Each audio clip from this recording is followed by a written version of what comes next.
What is going on, everybody? My name is Dean, or as most of you know me, Twisty. Today we're going to be having a look at the AFL Finals series. I'm going to be doing previews every week as we head, the finals. Obviously, it starts tonight. Today we're going to be looking at the Elimination Finals. First game, obviously, Essendon taking on West Coast. We're going to take a look at the Giants taking on the Dogs a little bit later on. I'm letting an AIV AI game play out in the background on AFL Evolution, see what the game thinks is going to happen. Obviously, massive game tonight. It's the first one of the finals. I'm very excited for it. West Coast and Essendon, which on paper seems like the most one-sided affair, and even, I guess, with betting odds and things like that. But,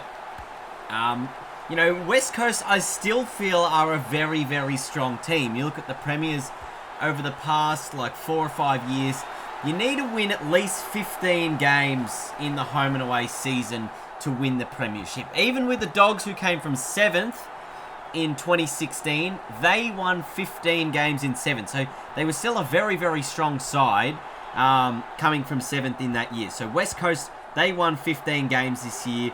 Collingwood, Richmond, Brisbane and Geelong won 15 or 16 games. So it's very tight at the top there. Essendon just winning the 12 games. And the thing is going to be, where can Essendon win this game? Obviously, West Coast are a very, very good side. Where can Essendon find a way to win this game? Is it going to be through quick ball movement? Is it going to be off the half-back line? It has to be done in the midfield. If they allow West Coast to get on top of them in the midfield, Hurley's a little underdone. They've got a number of underdone players, Essendon, that are coming back into this side. And it is going to be a big risk playing them all. I think that the West Coast forwards, especially Jack Darling, I think is now their number one forward. Now that Kennedy has sort of been out of form for a little while. They will get on top of the Bombers here.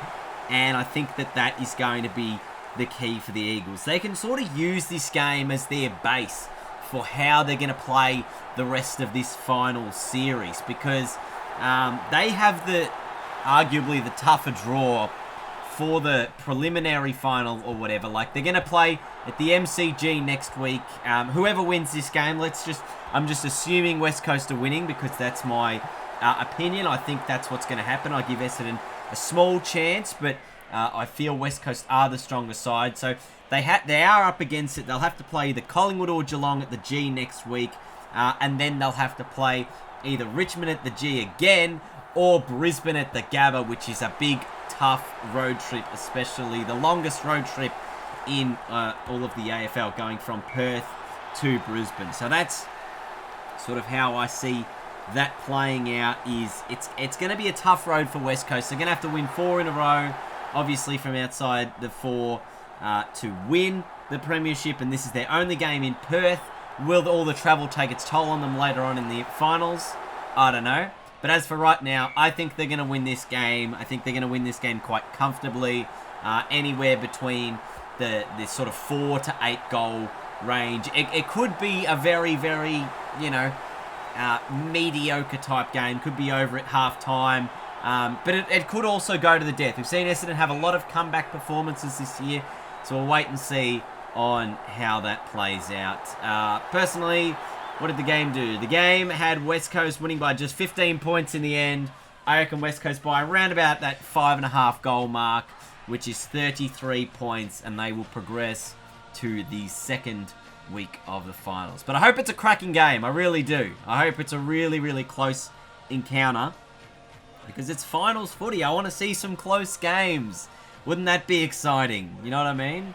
But this next game, we're going to talk about this game now. This, I think, could be the best game of the round. And a lot of people are saying the Bulldogs are the favourites here, which, fair enough. They've played some reasonably good football lately. They even beat the Giants at Giants Stadium a couple of weeks ago with, not allowing GWS to score in the second half. And that, I think, is going to be the key in this match today. We know the Bulldogs have probably one of the best midfields in the comp. I think they have one of the top 3 midfields in the comp, if not, they could genuinely be the best. You got Bontempelli, McRae, Hunter, Liberatore, even Dunkley in there as well. And then they've got a little bit more of a dynamic forward line that has sort of come to life over the past few weeks. Bailey Dale down there doing a superb job. He's kicked 20 goals in the past 6 weeks. Aaron Norton on his day can absolutely fire and perform. So the Dogs, really, really strong midfield. That's going to be key for them. If they can get enough use out of the midfield to their forwards, they're going to win this game. Where they are going to struggle, I think, is in the defence. Last time the Dogs played the Giants, Himmelberg did not play, and I think Finlayson or Cameron did not play. So, like, 2 of those 3 forwards did not play. It's a lot of height, and they're actually pretty mobile for tall players as well. Finlayson, Cameron, and Himmelberg. Those 3 are going to be very, very important. I think they'll probably need to kick about 8 goals between them for the Giants to win. So, that's what, 3-3 and 2. If they're going to get on top in that game. You know, there's three big key forwards there. They're going to have to always try and isolate the one who they think is going to be on the weakest defender. It could be Finlayson. We've seen him kick bags of 5 this year, so that's going to be critical for them. Cameron obviously won the Coleman medal, so he's a ready-made goal kicker, just ready to go.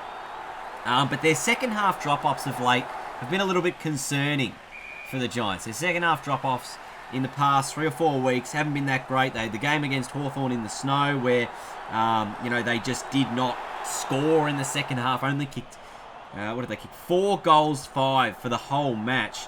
The week after that was the one where they played the Dogs. After half-time, they kicked just 5 behinds to 10 goals, 9 against the Dogs. So that's a really big scoring differential with how that played out. And then the last round of the year, they sort of rectified that, kicking 12 goals in the second half. Granted, they were playing the Gold Coast Suns, so it's going to be more difficult against better opposition, but they have sort of worked that out a little bit. So we will see, now that they've got some players back, how they actually go in this game. Canelio not playing, big miss, but Nick Haynes is going to be critical as well. Like, their intercept marking off half-back, he's one of those big keys.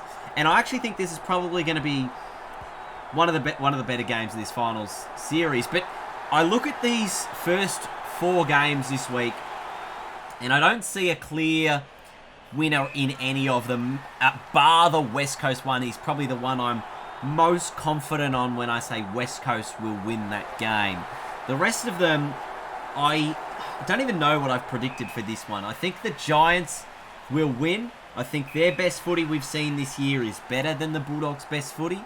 The Bulldogs have been pretty consistent over the back half of the year, while the Giants, you know, they haven't sort of had their cohesion and their team mix as ready for them in the back half of the year.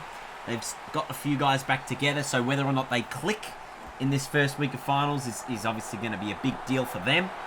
But I can see GWS winning the premiership. I don't think I see the Bulldogs winning the premiership, even if they were to get out of this game. The winner of this would have to play the loser of the Brisbane versus Richmond game. So you either play in Melbourne at the MCG or you play in Brisbane, depending on the result. So that's a road trip for the Giants, who haven't beaten the Tigers at the G. Or I don't think they beat Brisbane in Brisbane. Or maybe Brisbane actually beat GWS here. So regardless, both these sides, they got a tough game coming up in the next round. Whoever gets through, the game is looking pretty confident that it's going to be a GWS Giants win. Look at that, 71-18. I don't think it'll be a blowout. I think this is going to be a close encounter. I can't see it being more than 3 goals each way. And it's just going to be a fun, close game. But let me know in the comments what you guys are predicting for these 2 finals. Just these 2 finals. Tomorrow I'm going to do the other 2 games. I'm going to do the Collingwood-Geelong and the Richmond-Brisbane games tomorrow. I'll have a look at those. And give you my thoughts and opinions on how they're going to play out. But let me know in the comments what you guys think is going to happen over these next 2 games.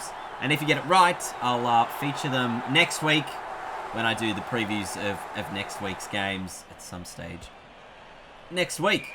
So that is it for this video. We'll just quickly provide our tip along with the game's tip for this game. The game has the Giants winning by 48 points. And what do I say? I think the Giants will win by 9 points. It's going to be a close one, but I think the Giants will just be good enough Delidio will keep his career alive for another week. But I think it's going to be a very, very good game. The Dogs will be right in the hunt for the finals next year if they go out here. But I think the Giants will just be too good. Thank you all for watching. See you guys later.